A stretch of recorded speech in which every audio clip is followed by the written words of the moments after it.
Hi everyone, welcome to the Joel Pettit Law Vlog. My name is Joel Pettit, and today I'm making a video about how to use an IMR within the Army's MEB phase of the IDES process. Now, what is an IMR? An IMR stands for Impartial Medical Review. So then again, what is an IMR?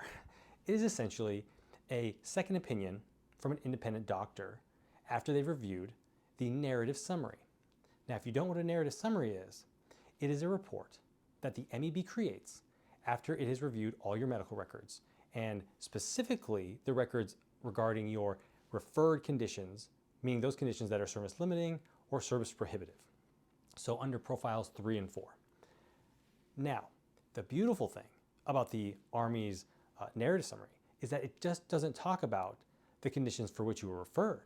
It also includes all the conditions that you listed when you talked to the military service coordinator who works for the VA to get everything rated. So when you are given a copy of the narrative summary, and usually in the Army they're quite lengthy, you're given time to review it. And the PEB will ask you, do you want an IMR? This is a great opportunity to employ a very strategic and powerful tool. Because unlike other services, the Army's narrative summaries, they include all those, as I said, conditions that aren't just referred.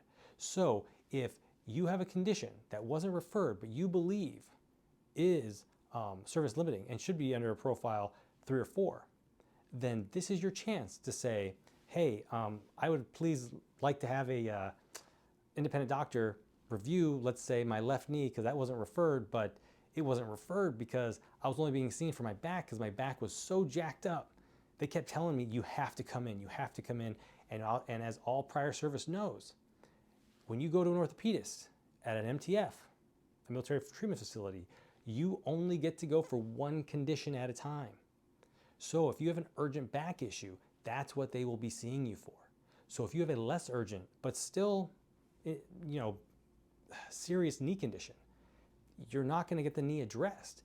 And if they say, you know what, your back is so messed up, we're going to refer you right to a PEB right now. If they don't also refer you for your knee because they haven't been seeing you for your knee, so this happens a lot, then how is the MEB supposed to know your knee is that messed up? They don't have any paperwork on it because you haven't been seen for it. So this seems like a huge crack in the system, and it is, but it's not. Meaning, there's a Band-Aid, and that Band-Aid is IMR. Because you have to understand the strategic piece of this, because that's a logistical problem, and we all understand why it has to be that way, because a doctor can't spend 4 hours with each patient.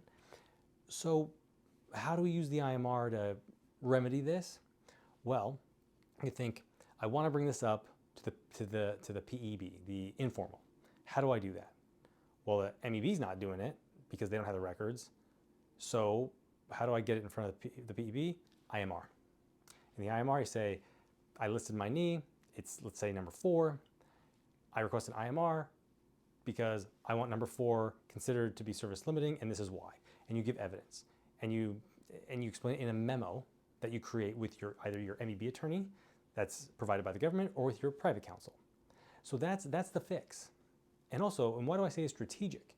Because for you to bring these issues up, even let's say at the formal PEB, because if you want to appeal, and then maybe at BCMR in federal court, they want to see that you have been bringing this up from the get-go.